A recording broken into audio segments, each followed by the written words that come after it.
Hello everyone. तो आज की इस वीडियो में हम डिस्कस करेंगे ट्रायल बैलेंस के एमसीक्यू, जो कि एक टॉपिक है अकाउंटेंसी में। So let's get started from question number one. Question number one क्या कहता है? A trial balance is a, trial balance क्या है? ऑप्शन ए, क्या वो एक रियल अकाउंट है, क्या वो एक पर्सनल अकाउंट है, क्या वो एक नॉमिनल अकाउंट है, या फिर वो एक स्टेटमेंट है। तो क्वेश्चन, ट्रायल बैलेंस क्या है? Trial balance is a statement जो एक पर्टिकुलर टाइम के लिए बनाई जाती है। इसमें हम क्या लिखते हैं? डेबिट लिखते हैं, ऐसे फिर क्रेडिट लिखते हैं। यहाँ लेजर से जितने अकाउंट्स लाए होते हैं वो हम यहाँ लिखते हैं उनके बैलेंस। अगर उनका डेबिट बैलेंस, हम डेबिट साइड लिखेंगे। अगर क्रेडिट बैलेंस है तो हम क्रेडिट बैलेंस लिखते हैं। ऐसे हम ट्रायल बैलेंस बनाते हैं। तो ये अकाउंट नहीं है, ये एक स्टेटमेंट है। Second number question, the primary objective of preparing A trial balance. Primary objective क्या है ट्रायल बैलेंस बनाने का? वो क्या है कि मेन हम क्यों ट्रायल बैलेंस बनाते हैं? क्या वो हम नेट प्रॉफिट निकालने के लिए ट्रायल बैलेंस बनाते हैं? नेट प्रॉफिट हम किससे निकालते हैं? नेट प्रॉफिट हम प्रॉफिट एंड लॉस अकाउंट से निकालते हैं। ठीक है, तो ये ऑप्शन नंबर ए है नहीं।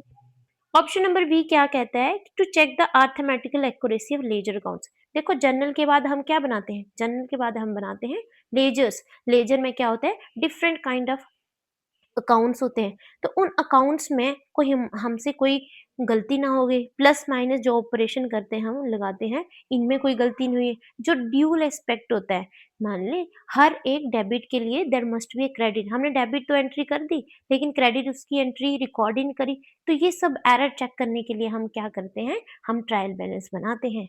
तो preparation, question number third, preparation of trial balance क्या है? ट्रायल बैलेंस की प्रेपरेशन क्यों, क्या ज़रूरी है? क्या ये कंपल्सरी है? इज़ कंपल्सरी ऑफ लॉ के द्वारा जो अकाउंटिंग लॉज़ हैं उनके लिए ये कंपल्सरी बनाई गई है कि हाँ, ट्रायल बैलेंस आपको फॉलो ही करना है। क्या ये जो बड़े-बड़े बिज़नेसमैन हैं, बड़ी-बड़ी कंपनीज़ हैं, उनको ही सॉल्व करनी, उनको ही ट्रायल बैलेंस बनाना पड़ता है? या option C, a matter of convenience, हाँ, ये ज़रूरी है आपको। क्यों बनाना ज़रूरी है? देखो, हमने जैसे जर्नल करा, जर्नल एंट्रीज़ करी, उसके बाद हमने लेजर बनाए, तो लेजर में कोई गलती ना होए, तो इसलिए हम ट्रायल बैलेंस बनाते हैं, ताकि हम अर्थमेटिकल वो जो एरर्स हैं उनको चेक कर लें। तो ये कंपल्सरी नहीं है, चाहे कोई छोटा बिज़नेसमैन है, बड़ा बिज़नेसमैन है, अपने अकाउंट्स को चेक करने के लिए वो ट्रायल बैलेंस बना सकता है। Next question, question number 4, A trial balance is prepared from. Trial balance हम किससे प्रिपेयर करते हैं?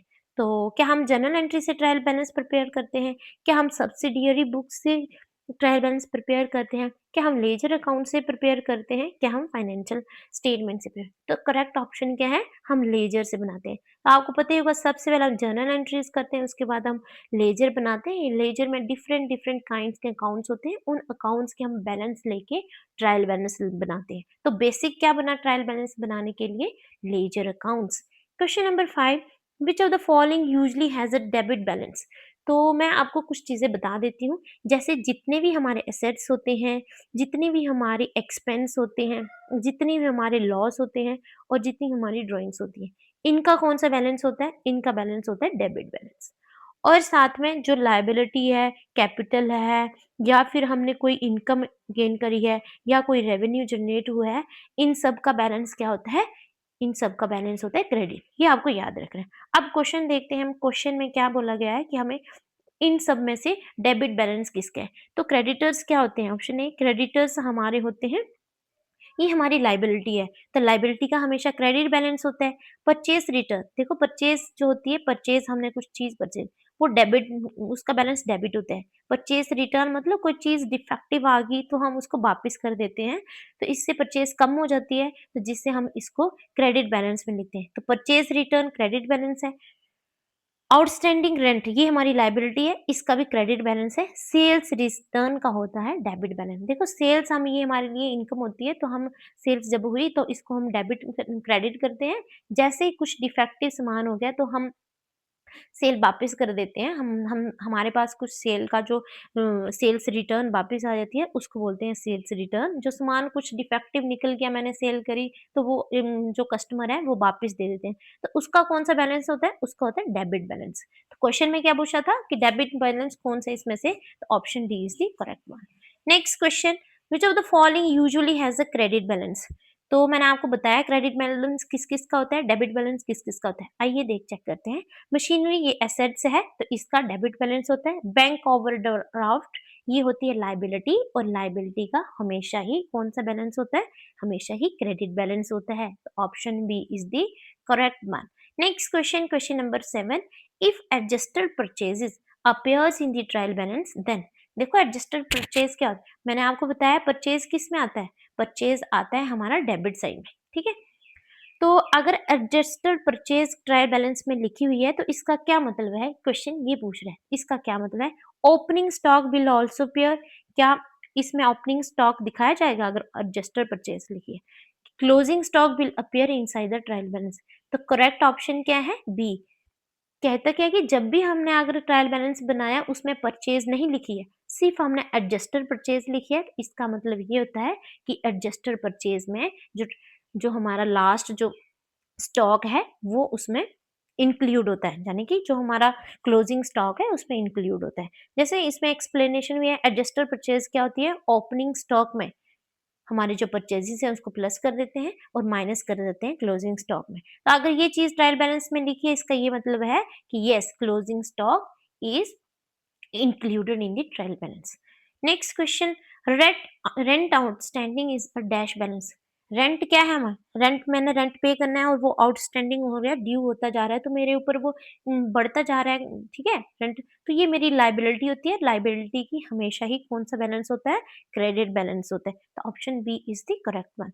Next question, discount received appears in which column. ठीक है, कोई डिस्काउंट रिसीव हुआ मेरे को, तो बताओ वो उसका कौन सा बैलेंस होगा, कौन सा बैलेंस होगा, उसका बैलेंस होगा क्रेडिट बैलेंस होगा। क्यों क्रेडिट बैलेंस होगा, क्योंकि जितनी भी हमारी जो इनकम्स होती हैं, ये मेरे लिए इनकम हुई ना, इनकम हुई तो मैंने आपको बोला इनकम या कोई रेवेन्यू है, उसका बैलेंस क्या होता है, उसका बैलेंस होता है क्रेडिट बैलेंस। तो मैंने डिस्काउंट मेरे को रिसीव हुआ, मेरे लिए इनकम थी, इसीलिए उसका क्या हुआ, क्रेडिट बैलेंस हो गया। Next question, question number 10, goodwill is an intangible asset, it's balance is bill भी। देखो वो पहले बता रहा है गुडविल क्या है, इंटेंजिबल एसेट जितने भी हैं, चाहे वो इंटेंजिबल हैं, चाहे चाहे वो टेंजिबल हैं, इन सब एसेट्स का कौन सा बैलेंस होता है, there is a debit balance. Option B is the correct one. Next question, question number 11, which error is not disclosed by the trial balance. ठीक है, कुछ हम आइडेंटिफाई करते हैं एरर ट्रायल बैलेंस में। अब क्वेश्चन ये बोल रहा है कि इसमें से बताओ कि कौन सा एरर जो ट्रायल बैलेंस नहीं बता सकता। अगर अकाउंट्स में वो एरर हुआ है तो ट्रायल बैलेंस चाहे सही आ रहा है फिर भी हम उसको आइडेंटिफाई नहीं कर सकते, तो ऐसा कौन सा एरर है। Partial omission of an entry, देखो मैंने अगर एक साइड डेबिट लिख दिया, दूसरी साइड उसका क्रेडिट बैलेंस नहीं लिखा, तो मेरे को पता चल जाएगा हाँ मैंने ये एरर करा है, ट्रायल बैलेंस इसको आइडेंटिफाई कर लेता है। Posting only debit side of journal, देखो मैंने सिर्फ जर्नल का डेबिट साइड में लिख दिया, क्रेडिट साइड में लिखा ही नहीं जर्नल एंट्रीज में, तो ये एरर भी हम आइडेंटिफाई कर सकते हैं।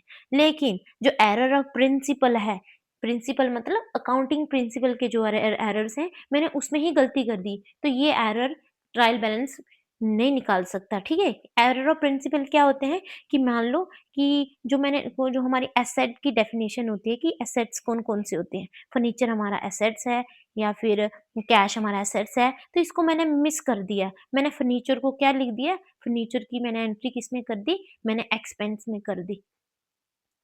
ठीक है, तो ये मेरे से पहले ही गलती हो गई। अब ये जो एरर है ये ट्रायल बैलेंस सॉल्व नहीं कर सकता, तो option number C is the correct one.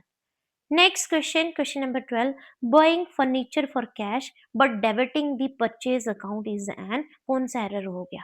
तो ठीक है, मैंने फर्नीचर अकाउंट कुछ चीज़ खरीची खरीदी मैंने, तो फर्नीचर अकाउंट में जानी थी, लेकिन मैंने वो किस अकाउंट में डेबिट कर दी, वो मैंने कर दी परचेज अकाउंट में डेबिट। तो ये कौन सा एरर होता है, ये हमने क्या कर दिया, एरर ऑफ कमीशन कर दिया। कौन सा एरर कर दिया, एरर ऑफ कमीशन नहीं, ये एरर ऑफ प्रिंसिपल। मैंने अभी अब आपको बताया कि मैंने वो मेरा फर्नीचर का था, लेकिन मैंने आपको ऊपर क्वेश्चन में क्या समझाया, एरर ऑफ प्रिंसिपल क्या होता है,